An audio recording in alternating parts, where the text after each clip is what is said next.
Pada tahun 1816, Belanda kembali berkuasa di Maluku. Rakyat Maluku hidup menderita akibat penindasan Belanda. Kekayaan alam Maluku dikuras Belanda. Rakyat Maluku melakukan perlawanan.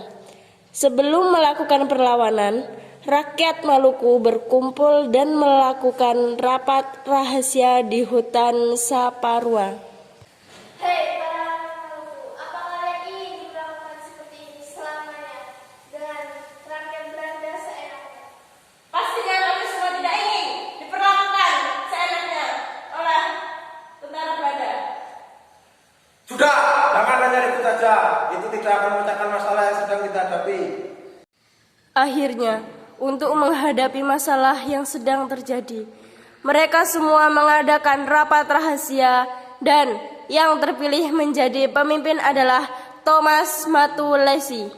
Ia mendapatkan julukan Kapitan Patimura.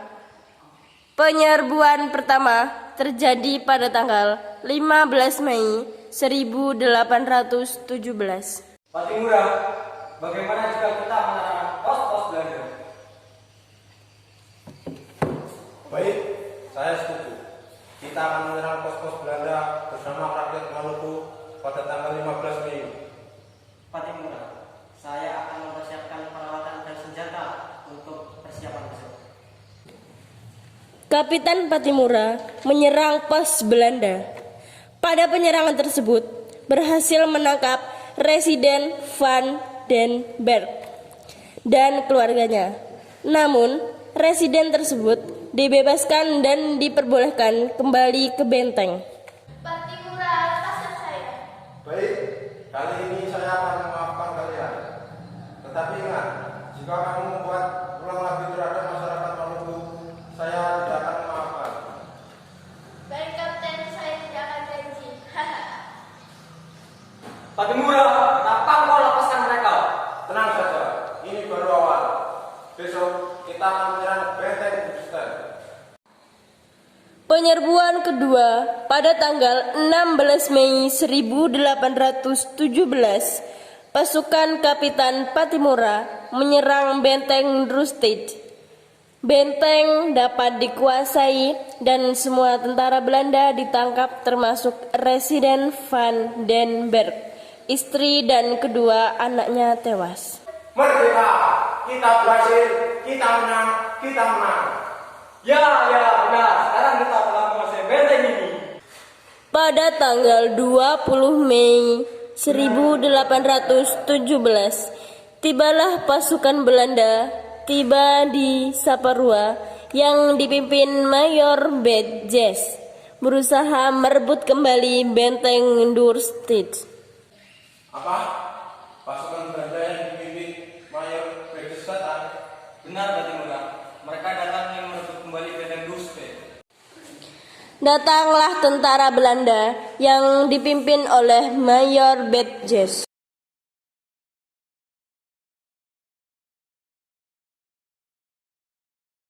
Akhirnya, Mayor Bedjes bersama para tentaranya pergi meninggalkan benteng Drusted.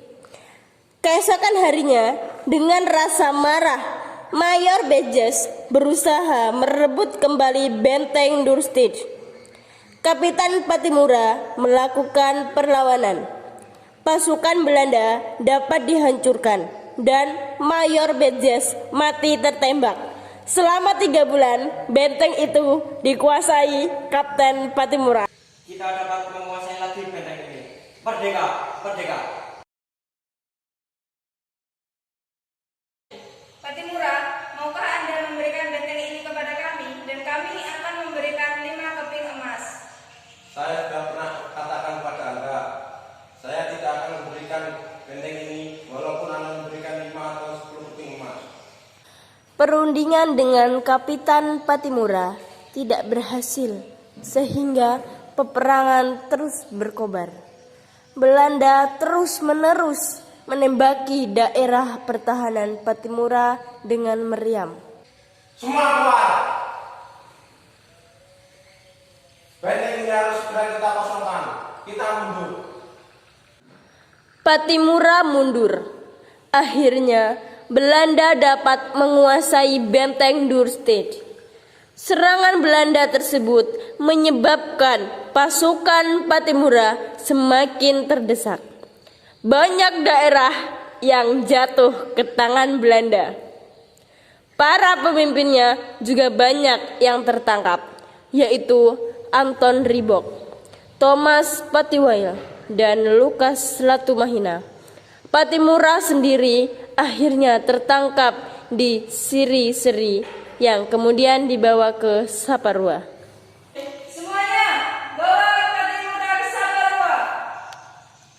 Saat tiba di Saparua, Apa yang kau ingin lakukan kepadaku? Kami hanya ingin bekerja sama denganmu. Apakah kau mau? Tidak, saya tidak akan pernah mau bekerja sama dengan kalian. oleh karena itu, pada tanggal 16 Desember 1817, Pattimura digantung di depan benteng Victoria, Ambon. Pattimura, apa yang ingin kau sampaikan kepada rakyat Maluku? Pattimura tua boleh dihancurkan. Kelak, Pattimura muda akan bangkit untuk membebaskan Maluku. Tertangkapnya para pemimpin Maluku yang gagah berani tersebut menyebabkan perjuangan rakyat Maluku melawan Belanda melemah, dan akhirnya Maluku dapat dikuasai oleh Belanda.